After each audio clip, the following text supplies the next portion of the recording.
Բարև ձեզ հարգելի հայրենակիցներ, ուղիղ եթերում Նոյան Տապանն է, տաղավարում հյուրընկալել եմ հանուն ժողովրդավար պետականության կուսակցության նախագահ Արսեն Սարգսյանին։ Մեր հետևորդներին հիշեցնեմ, որ Նոյան Տապանի ուղիղ եթերներին կարող եք հետևել նաև Նոյան Տապանի պատրոնում, QR կոդը ձեր էկրաններին է։ Բարև ձեզ, պարոն Սարգսյան, շնորհակալ եմ Նոյան Տապանի հրավերն համար։ Բնականաբար ներքաղաքական կյանքում ինչ է տեղ ունենում, առաջինը դրան կանդրադառնանք, որտեղ մեր վերջին հանդիպման ժամանակ այսպես չէին սրվել իշխանություն եւ եկեղեցի հարաբերությունները, ակնհայտ գործողություններ չէին իրականացվել, բայց դուք մտահոգություն ունեիք, որ Նիկոլ Փաշինյանը կանգ չի առնելու եւ դեռ մենք ականատես ենք լինելու այլ գործողությունների։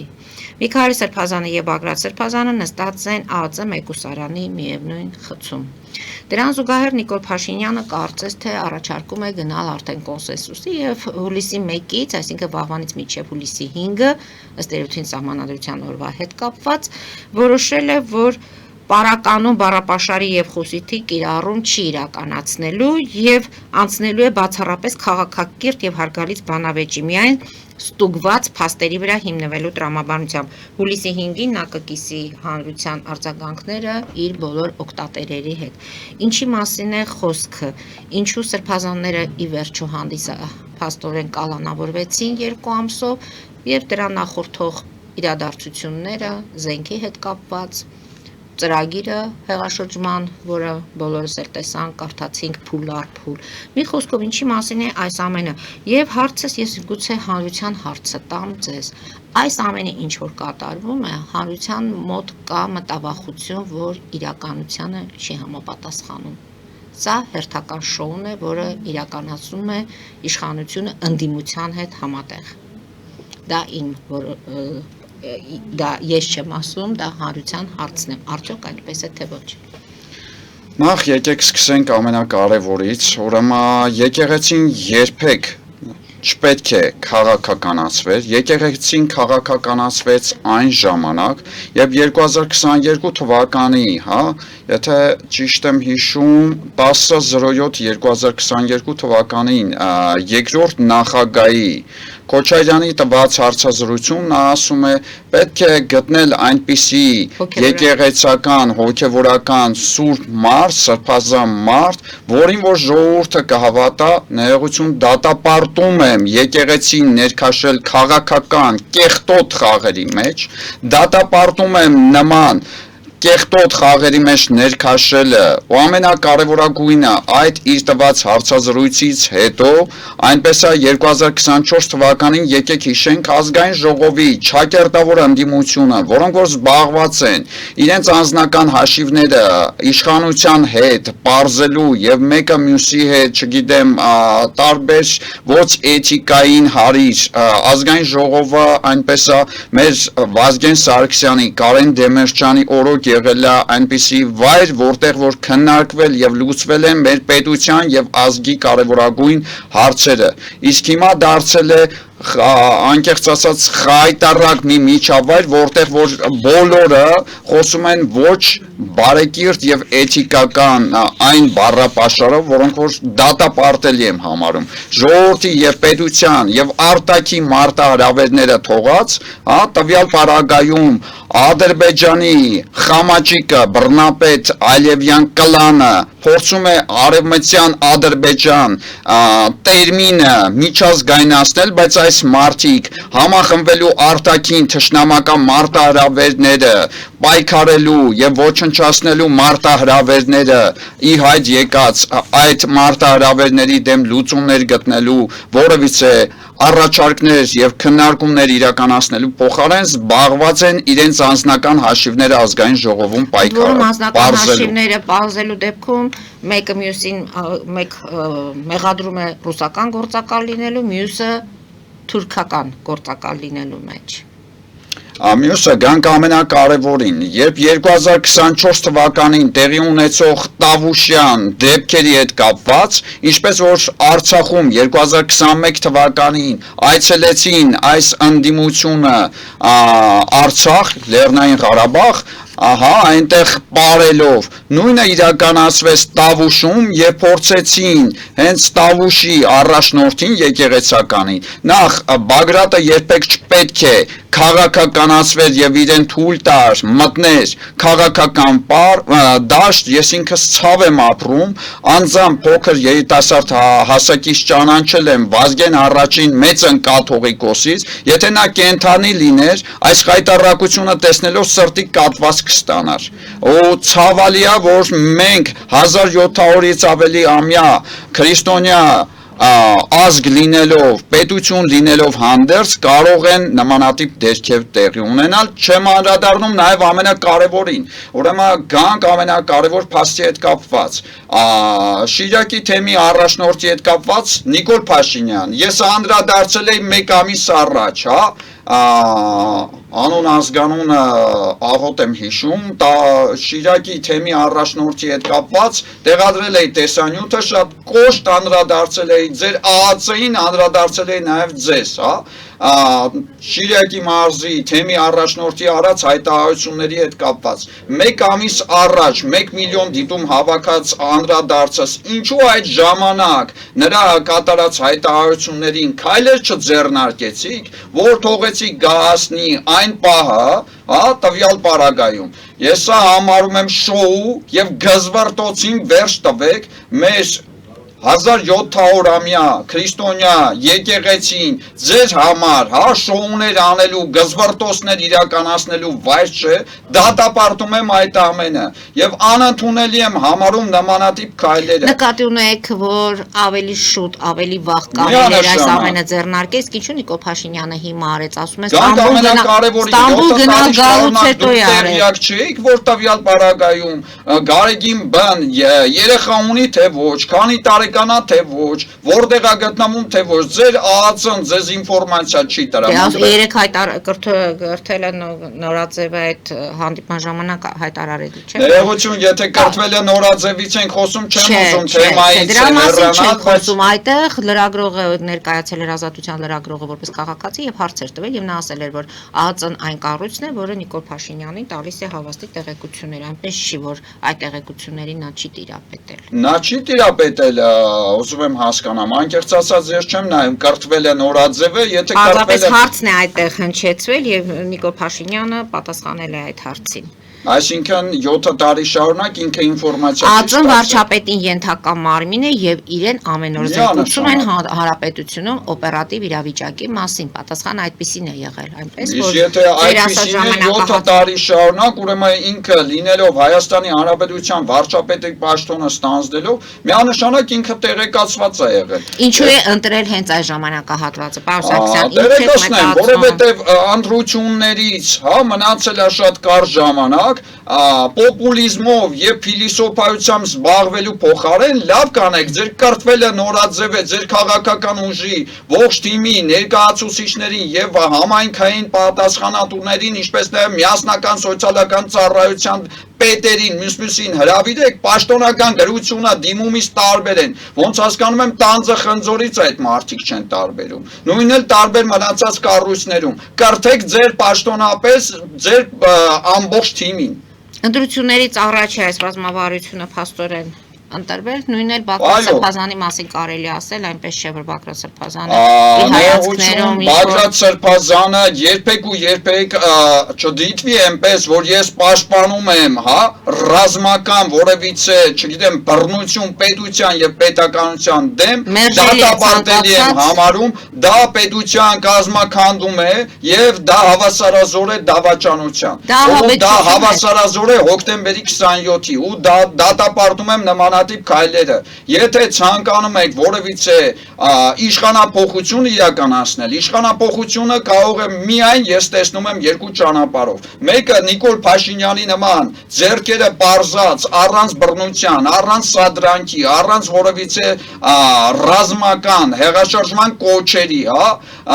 եւ մյուսը տեսնում եմ տվյալ պարագայում արդար ժողովրդավար եւ ժողովրդի քվեով սահմանադրական քվեով գալ իշխանության այլ տարբերակներ չեմ ընդունում եւ դատապարտելի է, որը որ տվյալ պարագայում պետությունը ենթարկում է ցնցումների։ Իսկ մենք պետություն եւ պետականություն իրավունք չունենք ցնցումների ենթարկենք։ Պարոն Սարգսյան, Բագրատ Սրբազանին, այսպես ասած, օգտագործեց թե իշխանությունը եւ թե խորհրդանական ընդդիմությունը։ Փաստորեն այդ մարդու ճակատին փաստորեն Աղաբեկիչի խարանն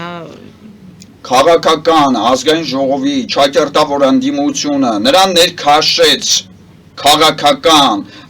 գզվրտուքների մեջ եւ նա դարձավ այնպես է տվյալ պարագայում իշխանությունների սադրանքների գնացող այնպիսի իրավիճակ։ Սա ուղղակի իմ համար ցավ էր, որ կարող է եկեղեցականը, որը որ Աստծո խոսքն է Այսինքն Բագրատ Սրբազան ընդդիմության սադրանքների զոհը դարձավ ըստ ձեզ։ Միանշանակ այդպես եմ ես կարծում։ Սա իմ անձնական կարծիքն է եւ նորմալ չեմ համարում, որովհետեւ մենք ունեցել ենք Ղրիմյան հայրիկ, որը որ կանգնել է պետության եւ պետականության մայրենի լեզուն թույլ չի տվել Նիկոլայ II ցարը պետականացնի եւ փորձի խլի հայոց պետականությունն ու եւ մեր մայրենի լեզուն։ Բայց այստեղ տեսնում ենք այլ փաստեր։ Պարոն Սարգսյան, մենք տեսանք ինչ եղավ Էջմիածնում Մայրաթոռում ոստիկանների հետ բախումները որոշակի ձևով ամեն դեպքում ձեզ այստեղ որ դրվագն է ավելի շատ անհանգստացնում այն որ ոստիկանները եւ ածնգնացել էր այդ միջադեպը տեղ ունեցավ թե կա ավելի խորքային երևույթ որի մասին գրեթե ոչ մեկ չի խոսում անկեղծ ասած այստեղ հավաքվածների քանակը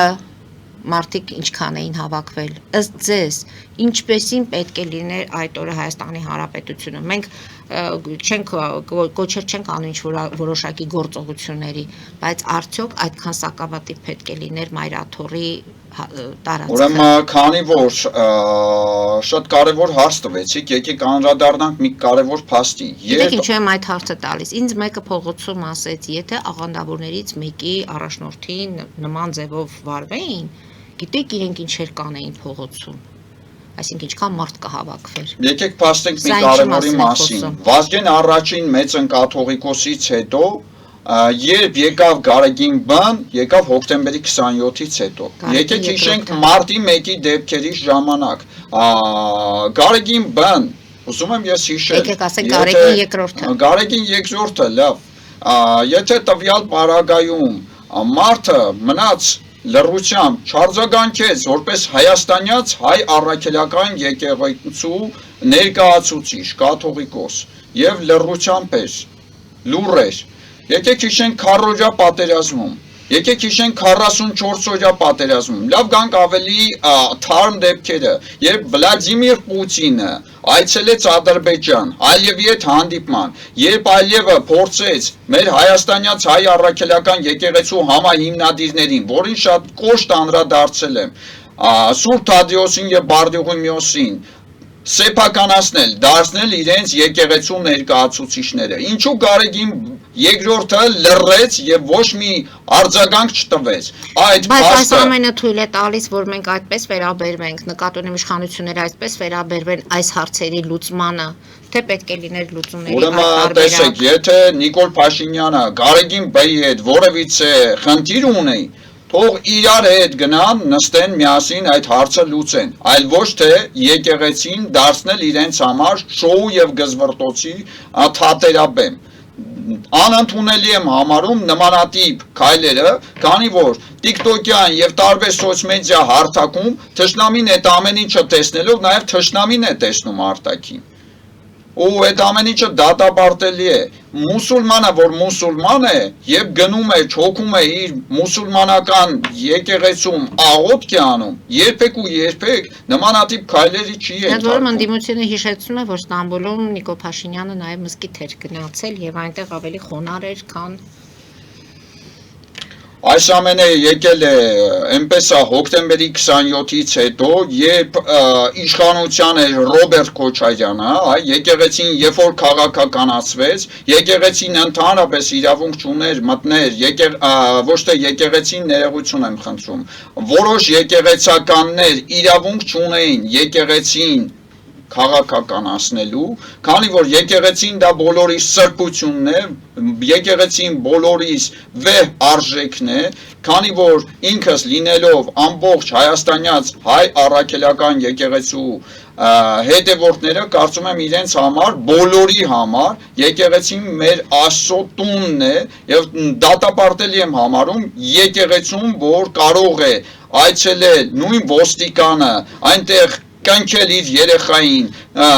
արարողությունը իրականացնել իր երեխայի կամ իր հարսանյաց արարողությունը եւ տվյալ պարագայում ոստիկանը գնա մտնի այնտեղ, որովհետեւ գործողություն կատարի։ Որպես նախկին օրենքի աշխատակից կարելի է պաշտոնապես ծանուցում ուղարկել եւ տվյալ պարագայում տվյալ անձանց գլնի Բագրատը գլնի Միքայել Աջապարյանը տվյալ պարագայում պաշտոնապես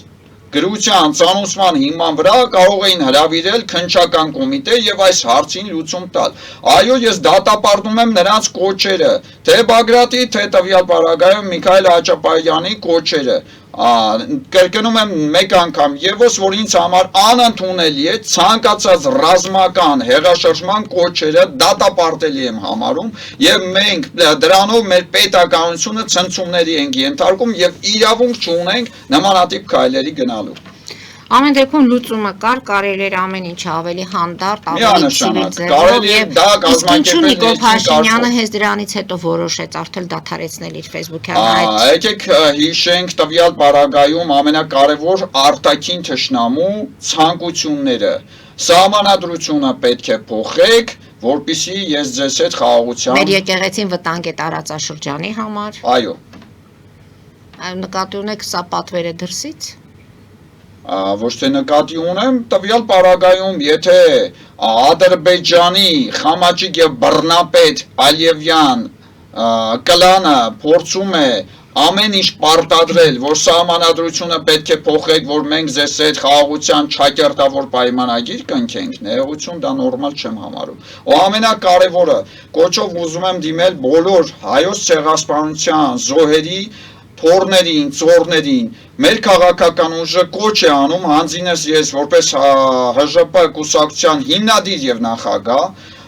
մեր քաղաքական թևը տեսնում է Թուրքիայի հետ հարաբերությունները կարգավորելը միմիայն ձեզ հետ միասին համախմբվելով եւ դիմելով միջազգային քրեական դատարան եւ հայոց ցեղասպանության ճանաչման վճիռը ի կատարածելու եւ Էրդողանին պարտադրելու, որպեսզի ճանաչի հայոց ցեղասպանությունը։ Ովքեր համակարծիք են, կոչս մեկն է, կարող եք Պարոն Սարգսյան, Նիկոլ Փաշինյանը վտանգ էր տեսնում եկեղեցու եւ հատկապես կաթողիկոսի կողմից։ Եթե տարածաշրջանում որոշ արտաքին ուժեր համարում են, որ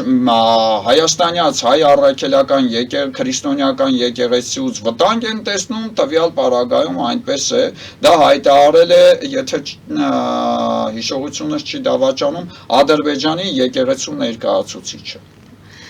Հետևենք ամեն դեպքում իրադարձություններին, կարծում եք, որ դրանով դեռ այս փուլը ավարտված չէ, ճիշտ է, հնգօրյա դադար է վերցրել Նիկոլ Փաշինյանը գրառումների հետ կապված, բայց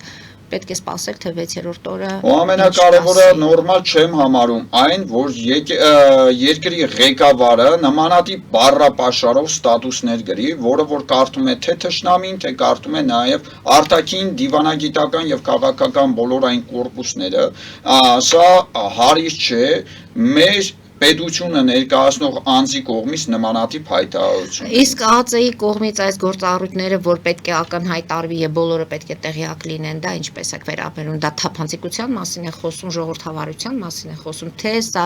ինչ որտեղ ոմանց ցավեցնելու։ Ուրեմն տեսեք, ես այդ քայլերը նորմալ չեմ համարում, կարելի է ներքին կարգով այդ ամեն ինչը կազմակերպել, ինչպես որ նշեցի, օրենքի տարին համապատասխան ծանուցում ուղարկել, հրավիրել եւ տվյալ պարագայում հետո տեղեկացնել, որ այսինչը 2 ամսով կամ չգիտեմ 1 տարով կալանավորված է կամ որոշում է կայացվել, այսինչ օրենքի քրեական օրենսգրքի այսինչ հոդվածի համաձայն կալանավորվել է այսինչ անձը, բայց հանրային ամբողջ սփյուռքով եւ ամբողջ արտաքին աշխարհով ցուցադրել, Մեր կողմերն են այդ ցուցադրությունը եկեղեցին, այնպես կաթողիկոսը, դա կլինի Գարեգին երկրորդը, թե որևիցե այլ հոգևորական, Ռոմի Պապին հավասար լիազորություններ ունի եւ իջացնել, հավասարացնել այս աստիճանի ներողություն շոուները դատապարտել։ Պարոն Սարգսյան, երկու կողմերն են մասնակցում այդ շոուին, թե միակողմանի։ Եկեք հիշենք ամենակարևորի մասին։ 21 թվականից ի վեր ազգային ժողովում գտնվող այս ճակերտավոր ընդդիմությունը սեզոնային ցույցեր է կազմակերպում, սկսած 24 թվականին։ Եկան հասան ժողովրդի հետ հրապարակ, Նիկոլ Փաշինյան, մենք քեզ 1 ժամ ժամանակ ենք տալիս։ Բագրատի արած Գալստանյանի արած հայտարարությունները։ Ներողություն, եթե ես քայլելով գայ հասնեի ձեռքերս բարձրացած խաղաղ գայ ժողովրդի հետ հասնեի Երևան, երբեք ու երբեք կառավարության շենքի առջևից այդքան ժողովուրդ իմ կողքին հավաքված, ես այնտեղից չէի հեռանա։ Կանեի այն նույն քայլերը, ինչը որ իրականացրեց Նիկոլ Փաշինյանին հետ կվերադառնեի 18 թվականի այն Թավշյա հեղափոխությունը, որին որ անձամբ ինքս մասնակցել եմ Նիկոլ Փաշինյան, բայց ձեր խոստումները չկատարելով բացահայտ հայտարարում եմ։ Ուրեմն դեմ եմ թե ձեր վարած իշխանությանը, թե ազգային ժողովում գտնվող ճակերտավոր ընդդիմությանը եւ 2026 թվականին սիրելի ժողովուրդ, բացահայտ հայտարարում եմ, որ ձեր քվեով միանշանակ մասնակցելու ենք ընտրական այնպես ընտրություններին խորհրդարանական եւ որևիցե մեկի հետ դաշինք չենք կազմելու։ Այդ ձեր ասացի վերջում, ինչ մասի որ դուք խոսեցիք, ես մեջ բերեմ Աշոտ Փաշինյանի գրառումը, որ բոլոր ժողովրդավար ուժերը պետք է ներխուժեն քաղաքական կյանք։ Պետությունը պետք է ազատի մեզ ահաբեկչության եւ աղետի վտանգից, քաղաքական ուժերը պետք է ներգրաված լինեն նման գործընթացներում։ Հանրությունը նույնպես առնվազն դիրքորոշումների, հանրային խոսույթը, քաղաքական դեկլարացիաների տեսքով։ Բոլոր խմբավորումները, որոնք զենքի սպառնալիքով իշխանության են ուզում գալ, պետք է մեկուսացվեն քաղաքական կյանքում նրանք տեղ չունեն։ Միանշանակ այդ վերջի հայտարարությանը կողմ եմ երկու ձեռքով։ Այնպես է ինձ համար պետությունը եւ պետականությունը վեհ արժեք է, դատապարտում եմ ցանկացած ռազմական գործողության ներքո գալ իշխանությանը։ Իշխանությունը զավթել է եւ քրեորեն պատժելի արարք է քրեական օրենսդրության ենթակտի համաձայն, օրենքի առաջ բոլորն են հավասար։ Եթե կլինեմ ես, եթե կփորձեմ ռազմական որևիցե հեղաշրջում իրականացնել, խնդրեմ ինձ կարող եք կալանավորել։ Ես միայն կողմնակից եմ խաղաղ, առանց բռնությունների, առանց սադրանքների, գալ եւ տվյալ պարագայում պահանջել, որպիսի բոլոր քաղաքական այն ուժերը, սկսած Լևոն Տեր-Պետրոսյանից, Քոչարյանով, Սերժով եւ Նիկոլ Փաշինյանով պետք է քաղաքական դաշտը ազատեն, որովհետեւ տվյալ պարագայում ամեն մեկը առանձին իրենց պետք է տալ քաղաքական եւ բարոյական գնահատական եւ քաղաքական դաշտից պետք է դուք հեռանաք։ Եվ իմ հարցին նորից անդրադառնանք, ուզում եմ ձեր պատասխանը լսել, հանրության կարծիքով այս ամենը ինչ արվում է, դրանք ձևական են։ Դրանք ինչ որտեղ դիվիդենտներ շահելու համար։ Եկեք հիշենք 19 թվականին առաջիններից հոկտեմբերի 27-ը կանխվել այդ զենքը, զինամթերքը, այդ ահաբեկչությունը։ Լսելով այդ զայնագրությունները, լսելով բոլոր տեսնելով այդ փաստերը, հարց եմ ուզում տալ քննչական կոմիտեի նախագահին, ազգային անվտանգության ԺՊ եւ արդեն իսկ պաշտոնը ստանձնած Անդրանիկ Սիմոնյանին եւ քննչական կոմիտեի նախագահի անուն ազգանունը չեմ հիշում, կարևոր չի, դիմում եմ ձեզ ամենայն հարգանքով, ուզում եմ հասկանամ, եթե կան այնտեղ փաստեր եւ ինչպես նաեւ համացանցում տարածվեցին բազմաթիվ զենքի տարբեր տեսականիներ, ուզում եմ հասկանամ դուք երկու ամսով եք կալանավորում, հա? Եթե այդ ամենը Եթե ռազմական հեղաշրջման փորձ էր եւ դուք կանխեցիք դա, ուզում եմ հասկանամ քրեական օրենսգրքի որ հոդվածով, որ կետով եւ տվյալ պարագայում ցանկացած ռազմական հեղաշրջման փորձ կանխելը պատասխանատվությանը ենթարկում, եթե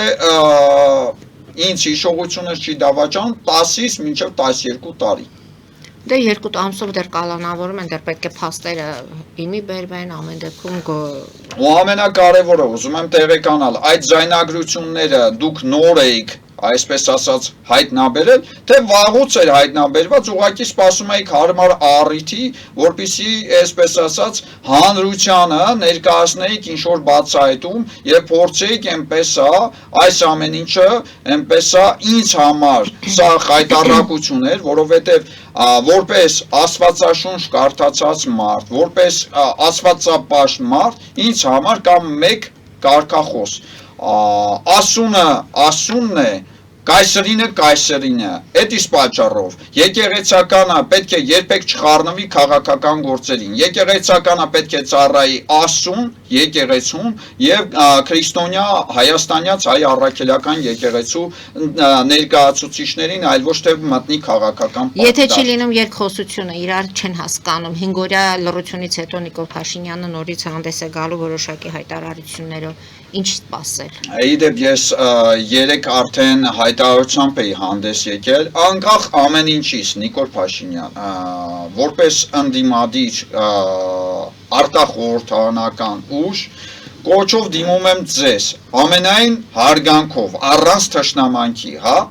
կոչ եմ անում ձեզ հրավիրել բոլոր առողջ քաղաքական ուժերի ղեկավարներին, հրավիրել բոլոր քաղաքական գործիչներին եւ միասնական կլոր սեղանի շուրջ նստել եւ այս ծառացած իրավիճակից դուրս գալու համար գտնել երգեր։ Ու ամենակարևորը, ուզում եմ կոչով դիմել այն առողջ հոգեվորականներին, հրավիրեք ժողով եւ փորձեք այս հարցը լուծել այնպես, որպեսզի այս վիճակը ել ավելի չսրանա։ Ամենայն լրջությամբ եւ հարգանքով պատրաստակամ եմ միջև անգամ սատանայի հետ նստել հաշվի ի բարօրություն իմ ազգի, ի բարօրություն իմ պետականության պետության, ի բարօրություն քրիստոնյա աստվածապաշտ իմ ազգի։ Հետևենք ամեն դեպքում այս իրադարձություններին եկեղեցի իշխանություն ինչով կավարտվի եւ հիմա դուրս գան կարճատև գովազդային դադարի, որից հետո Սամվել Կարապետյանի 2 ամսյա այդ կալանքին անդրադառնանք եւ ընդ որում Ռուսաստանի Դաշնության նախագահի մամլուք հարտուղար Պեսկովը հայտարարեց, որ Հայաստանում կատարվողը Հայաստանի ներքին գործն է, ոչ մի կերպ չեն ցանկանում խառնվել։ Հարգելի հայրենակիցներ, հիմա մեր եթերում կարճատև գովազդային դադար, որից հետո կվերադառնանք տաղավար եւ կշարունակենք մեր զրույցը, հետևեք խնդրեմ։ Այցը հաճելի դարձնելու համար Ֆելիչե, ձեր առողջ եւ ամենաերջանիկ շպիտը սկսվում է այստեղից։ Եկեք եւ բացահայտեք նորարարության, փորձագիտության եւ կարեկցանքի կատարյալ համադրությունը։ Երևան Shipping, սենսացիա ստեղ, հա։ Այո, ճիշտ եք եկել։ Սանդրոցներ Երևան ուղարկելը $2.99 օթանավով։ Այո, Իսկ եթե դոլար ուղարկես, դոլար ստանան։ 1%, հա։ այո, Իսկ որ տանեն տուն հասցնեն, էլի 1%, հա։ 2%։ Ասա ծրի է, էլի։ Ժողովուրդ սենսացիա, ծրի է։ Նոր Հոլիվուդ կլենդել։ Jackpot հագուստի վաճառակենտրոնը վերաբացվել է Թահանգա քաղաքում։ Նոր տեսականի, նոր արժեքներով ու նոր զեղչերով։ Եվրոպական հագուստ եւ կոշկեղեն կանանց, տղամարդկանց եւ երեխաների համար։ Օծանելիք, ճամպրուկներ, պայուսակներ, գիշերանոցներ, գոտիներ եւ դրամապանակներ։ Մեծ ապրանքատեսականի, մեծ զեղչերով։ Համեցեք Jackpot Թահանգայում։ Հասցեն 7057 Foothill Boulevard։ Հեռախոս 818 813 2252։ Jackpot։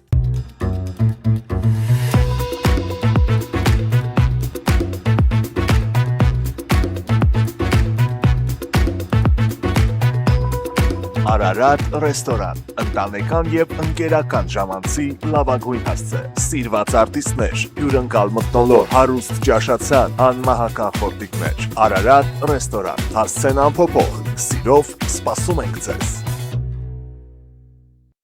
Լավագույն պաղպաղակ, բնական, համեղ եւ մատչելի գներով պաղպաղակը կարող եք ձեռք բերել բոլոր հայկական խանութներում, պահանջեք հայկական պաղպաղակ, Թամարա պաղպաղակ։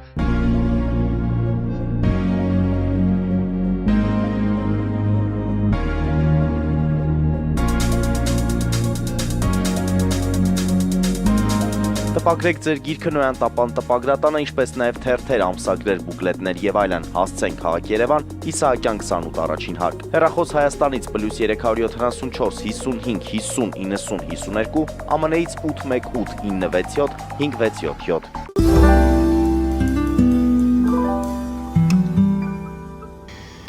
Հարգելի հայրենակիցներ, Նոյան տապանը կրկին եթերում է։ Մեկ կարևոր հայտարարություն եմ ուզում անել որպես իրավագետ եւ որպես քաղաքական ուժի ղեկավար շարունակենք։ Ուրեմն ամենայն հարգանքով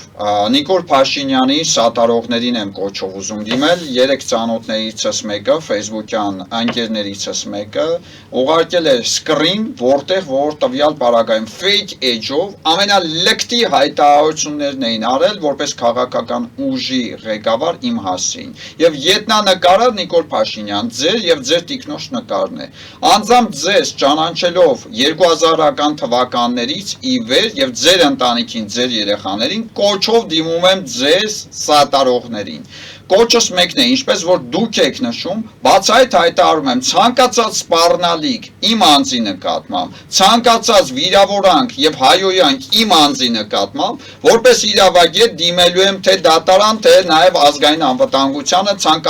ցանկացած սպառնալիք կանխելու համար։ Իսկ եթե ազգային անվտանգությունը ցանկացած սպառնալիք իմ անձի նկատմամբ որևիցե չկանխես, կդիմեմ միջազգային մեծ դիվանագիտական եւ քաղաքական այն ժողովրդավար երկրների կորպուսներին, որ հետո ինձանից որևիցե մեկը չնեղանա։ Սա բացահայտ հայտարարություններ հանրային, հանկարծ այս հաղորդումից հետո որևիցե մեկի կողմից չհնչի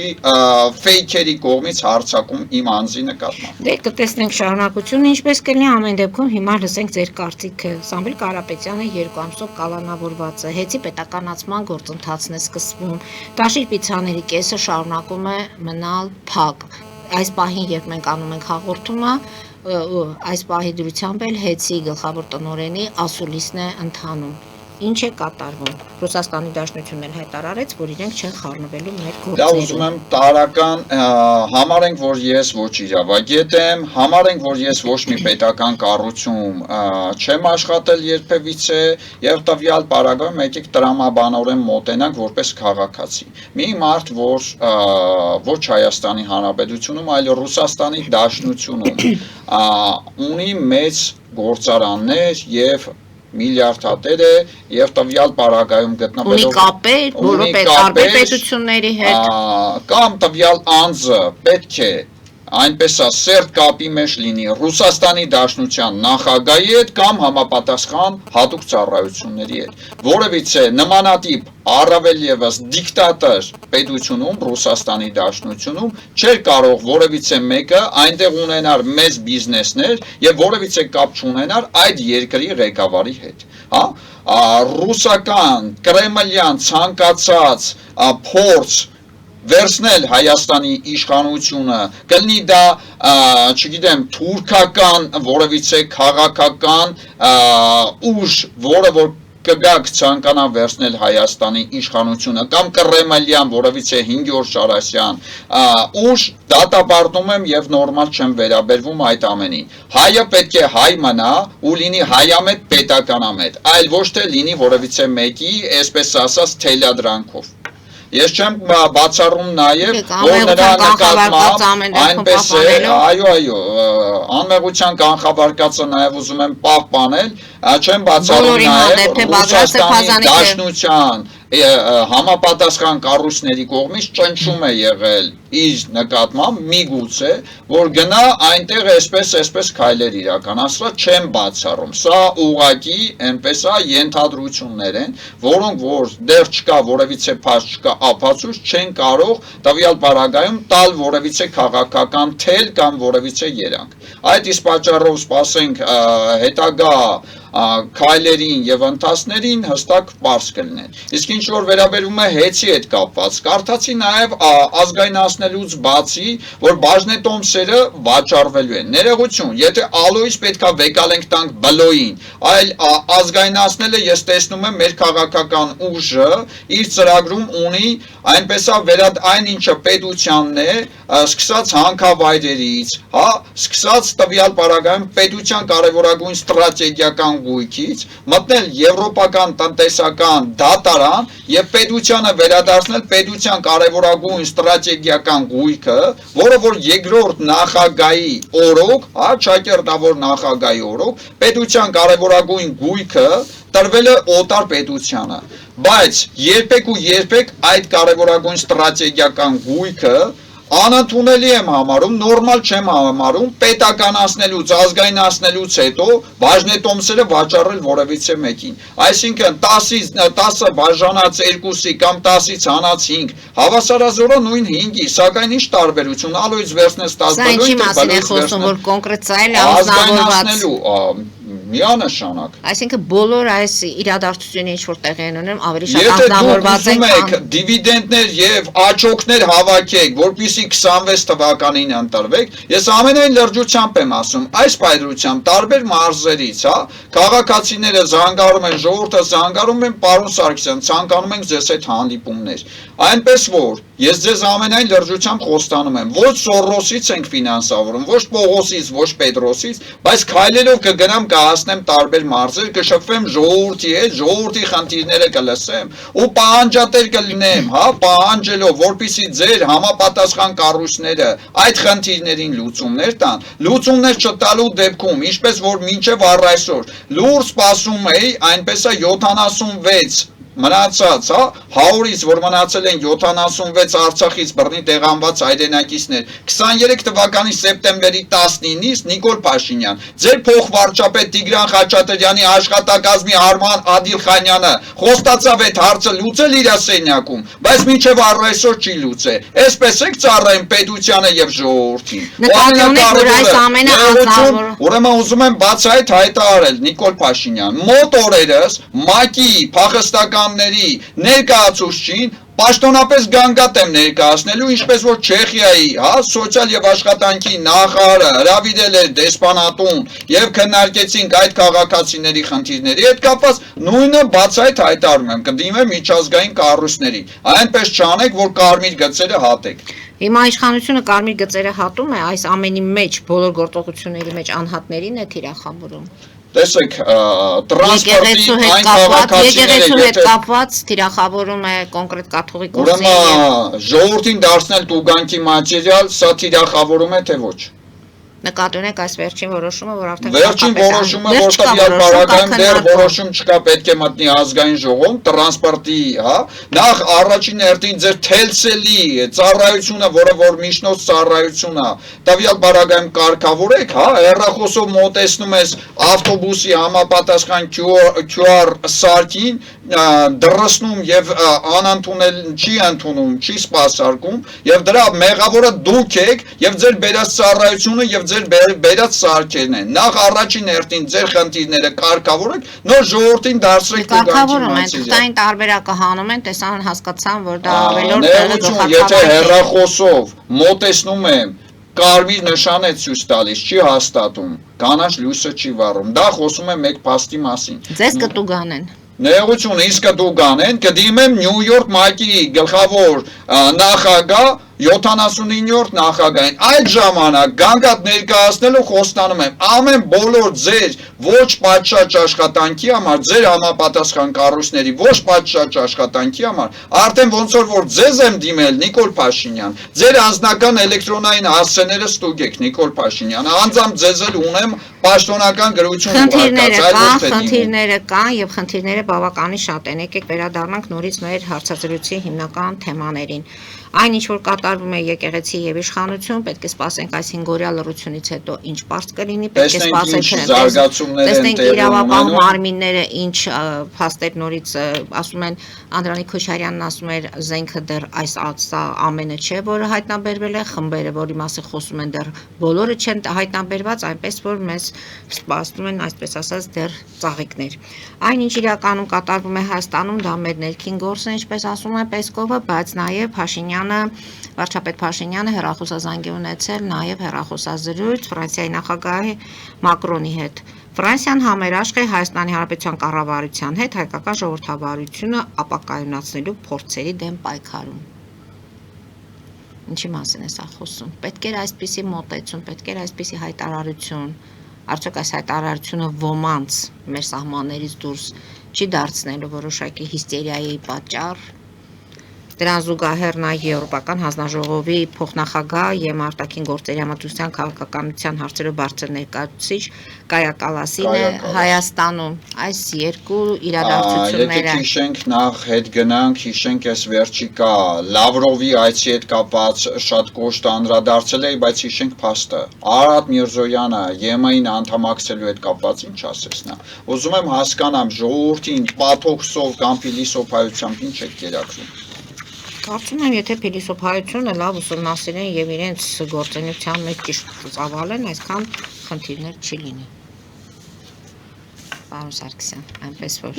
Տվյալ պարագայում կամ մենք գնում ենք ԵՄ, դառնում ենք լիիրավ ԵՄ ընտանիքի անդամ, կամ տվյալ պարագայում Լավրովին բացահայտ հայտարարեք, որ ներողություն, մենք այո, չենք գնում, մնում ենք ձեր մոտ։ Հիմա նկատի ունեք, որ այս Կայա Կալասի Արարատ Միրզոյանը Լավրով կոչված դավաճանին ինչ հայտարարեց։ Այդտեղ բնութագիրն է։ Պատասխանը ձեզ չի գոհացրել։ Հիմա այս երկու իրադարձությունները որքանով են մեր սահմաններից դուրս մեզ վրա հիսերիայի այդ ալիքը բարձրացնելու։ Ինչի մասին է խոսում։ Անկեղծ ասած, այս մարդկանց վարած քաղաքականությունը եւ դիվանագիտությունը անկեղծ նորմալ չեն վերաբերվում։ Եթե մենք մեր քաղաքական, արտաքին քաղաքականության վեկտորը փոխում ենք դեպի գնում ենք ԵՄ, ուրեմն գնում ենք այդ կողմ, հստակ քայլերով, այլ ոչ թե մեկ քայլ անում ենք դեպի արտաքին քաղաքականության մեջ դեպի ժողովրդավար երկրները 10 քայլ հետ դեպի մեզ դավաճանած եւ մեզ այնպես չակերտավոր ուշացած ծախած դիկտատոր Ռուսաստանի կողմը ներողություն անընդունել եմ համարում։ Եթե մենք գնում ենք դեպի արևմուտք, ուրեմն գնում ենք դեպի արևմուտք։ Իսկ եթե քաղաքական վեկտորը այս մարդը չի փոխում, թող բացահայտ վեր կենա եւ տվյալ պարագայում հայտարարի, որ ներողություն, Այսինքն վեկտորը չի փոխում, ամեն դեպքում Նիկոլ Փաշինյանը իր քաղաքական վեկտորը չի փոխում ըստ ձեզ։ Ըստ ինձ եթե փոխեր, տվյալ պարագայում Արարատ Միրզոյանի արած այն հայտարարությունը, անկեղծ ասած ես նորմալ չեմ վերաբերվում։ Սա իմ անձնական կարծիքն է եւ կան այդ տեսանյութերը, որտեղ որ Լավրովին ասում է ներողություն ԵՄ-ի հետ կապված։ Ինչ ասես, բոլորս ենք դալես է հանրային կա։ Ի տարբերություն Արարատ Միրզոյանի Ադրբեջանի իշխանությունը փաստորեն Եկատերինբուրգում տեղ ունեցած այդ Ռուսաստանի իրավապահ մարմինների կողմից ադրբեջանցիների նկատմամբ կատարված այդ ցուցադրական գործողությունները, ինչպես մենք տեսանք, Ադրբեջանը բոլոր մշակութային միջոցառումները, այդ թվում Ռուսաստանի պետական եւ մասնավոր հաստատությունների կողմից նախատեսված համերգները, փառատոները, ընդհանուր միջև նաեւ պաշտոնատար մարդկանց մուտքը Ադրբեջան, ներողություն, այցը Ադրբեջան չեղարկում է։ Խոսքը Ռուսաստանի Դաշնության փոխվարչապետ Օվերչուկի այցի մասին է խոսքը։ Ինչպես են աշխատում մեր հարևան պետությունները։ Անկեղծ ասած այս Մոսկվային արդեն մեղադրում են ադրբեջանաֆոբիայի տեղը, քանի որ բռնապետ Ալիևյան, ուրեմն կլանը տվյալ պարագայում այնպես է սկսել է չենթարկվել Ռուսաստանի Դաշնությանը, որը որ ռուս-թուրքական տանդեմի այնպես է հանդիսացել է նաև Արցախի դեմ ուղված որպես զինված մահակ եւ տվյալ պարագայում հիմա լկտիացած իր տերերին չի ենթարկվում։ Հետևենք զարգացումներին, այլ բան ինչ ունեք այսօր Տրանսպորտի հետ կապված, որը որ պետք է բերեն ազգային ժողով, Նիկոլ Փաշինյան, ասում եք, որ ժողովուրդը չի դառնալու տուգանքի մատերիալ։ Հիմա ինչպես հասկանանք, ինչ ասում եք, ինչ ասել եք, ինչ խոստացել եք, դրա ոչ մի ասացի գոնե այսքանը չկարեք։ 2018 թվականի սեպտեմբերի 28-ին, երբ քաղաքապետի, Երևանի քաղաքապետի Քարոզ Արշավին մասնակցում էի, անձամբ ինքս եմ գտնվել Դավիթաշեն վարչական շրջանի հենց անմիջապես Երևան City-ի հարևանությամբ գտնվող ձեր Քարոզ Արշավին 18 թվականին։ Դուք ասում եք ոչ մի ձուկ, ոչ մի մուկ չի պլստալու, ժողովրդից տալանվածը հետ է վերադարձվելու եւ ինքներդ վերջերս ասեցիք 7 տարի մնացել եք նույն դասարանում։ Այո, դուք մնացել եք նույն դասարանում, ում բռնում եք բաց եք թողում։ Դատական համակարգ չբարեփոխեցիք։ Հիմա այնպես է սկսած փաստաբաններից, բարձրացրել եք տվյալ պարագայում այնպես է փաստաբանների վճարման հարկատեսակներն ու տուրքերը։ Բարձրացրել եք բոլոր այնպես է փոքր ու միջին բիզնեսին հարվածելով, դուք այնպես եք անում, որպեսզի սփյուռքի գործարարները չգան այստեղ եւ որևիցե ներդրում չանեն։ Ուրեմն մեր քաղաքական ուժը 26 թվականի ընտրության ծրագրում ներառել է մեկ կարևոր կետ։ Փոքր ու միջին բիզնեսին 5 տարի ժամանակով պայմանական ազատել բոլոր հարկատեսակներից, որպեսզի ցանկացած Սփյուռքում գտնվող գործարար եւ Սփյուռքի հայ գա այստեղ ներդրում կատարի, որի միջոցով ցանկացած հայ չի մեկնի արտագնա Ռուսաստան, խոպան, այսպես ասած, այլ կաշխատի եւ իր հանապազորյա հացը կվաստակի հայրենիքում։ Սրանով մենք կկարողանանք կախել, արտագաղթը մեր երկրից, բայց դուք ինչ եք անում, հակառակն եք անում։ Դուք տվյալ պարագայում մեծ խոշոր բիզնեսների հարկերը բարձրացնելու փոխարեն դուք հարվածում եք փոքր ու միջին բիզնեսին։ Ընդ որում հուլիսի 1-ից նորից փոփոխությունները սպասվում են, այնպես որ պետք է իրադարձություններին հետևել այդ հարկերի հետ կապված, այնպես որ դժգոհություններ բավականին շատ են, մենք տեսնում ենք Լարսում ինչ է տեղ ունենում, տեսնում ենք մեր ծիրանը եւ կոնյակը որքան են դժվար տեղաշարժվում, մի խոսքով խնդիրները բավականին շատ են։ Պարոն Սարգսյան, այսօր այսքանով ավարտենք, մենք անդրադարձանք եկեղեցի իշխանություն, այս հակամարտությանը, այսպես ասած, եւ կհետևենք, տեսնենք իրադարձությունները ինչպես են զարգանում, այնպես որ ցանկացած ներքին ցնցում մեզ համար բավականին վտանգավոր է, որտեղ մեր արտաքին սահմանները եւ արտաքին հարևանները բավականին նենգ են։ Անչափ շնորհակալ եմ ձեզ հրավերի համար, հաջորդ ձեր հաղորդաշարին խոստանում եմ բացահայտում իդեպ Նիկոլ Փաշինյան, ձեր արարողակարգի ներկայացուցչի հետ կապված, ինչպես որ դուք եք ձայնագրություններ սիրում հրապարակել, ինչպես որ դուք եք սիրում նմանատիպ բաներով զբաղվել, հաջորդ ուրեմն Նոյան Տապանի հաղորդաշարում ձայնագրության բացահայտում եմ իրականացնելու ձեր արարողակարգի ներկայացուցչի, այսպես ասած, ոչ էթիկայի հարիր,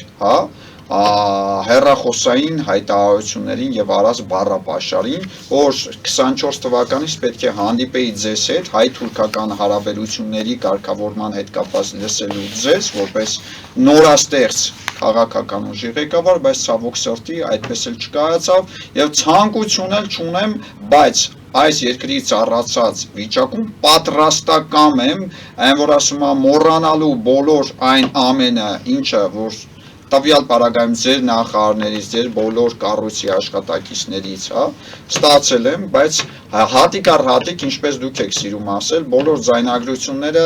Նոյան Տապանի տաղառավարով հանրայնացնելու ենք։ Այսքան։ Շնորհակալություն եմ հայտնում, պարոն Սարգսյան, կհանդիպենք, երբ նպատակահարմար կգտնենք եւ հարկ լինելու դեպքում կքննարկենք խնդիրները։ Մեկ անգամ եւս շնորհակալություն։ Հարգելի հայրենակիցներ, այսօր այսքանով ավարտում ենք, հետևեք զարգացումներին, մնացեք խաղաղությամբ։